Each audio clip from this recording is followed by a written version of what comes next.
Ma mère est morte, juste après m'avoir donné naissance. Papa m'a élevée tout seul. Quand j'ai eu 5 ans, il a épousé une femme appelée Chérie. Dès qu'elle a emménagé avec nous, elle a tout de suite essayé de nous faire vivre selon ses règles. Son chat insupportable a même utilisé ma boîte à jouets comme litière. Mais qu'est-ce que tu lui donnes à manger? Bon travail, bébé. Chérie ne savait pas encore à qui elle s'en prenait.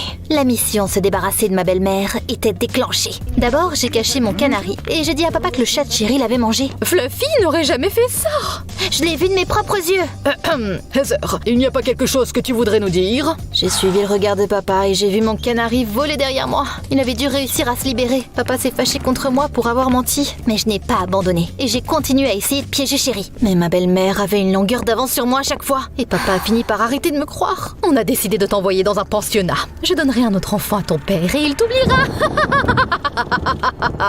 Les mots de ma belle-mère m'ont fait pleurer. Je me suis plaint à papa, mais il ne m'a pas cru. Pas étonnant. C'était l'anniversaire de Chérie une semaine plus tard. Elle a invité beaucoup de personnes chez nous. Je mangeais des gâteaux sous la table quand j'ai soudainement ressenti une terrible douleur à l'estomac. Papa, je me sens pas bien. Chérie, elle ment pour gâcher ma fête. Je dis la vérité. Ça suffit, Heather. J'en ai marre de tes mensonges. Encore une fois, papa n'a pas cru sa propre fille. Je me sentais de moins en moins bien. Je pense que cette fille est malade. Ne fais pas attention à elle. Elle fait semblant. Une seconde plus tard, je me suis évanouie devant tous les invités. Quand je me suis réveillée, j'étais à l'hôpital. La première chose que j'ai vue était la docteure Sullivan. Elle sanglotait et elle m'a impressionnée. Vous pleurez à cause de moi? Non, Heather.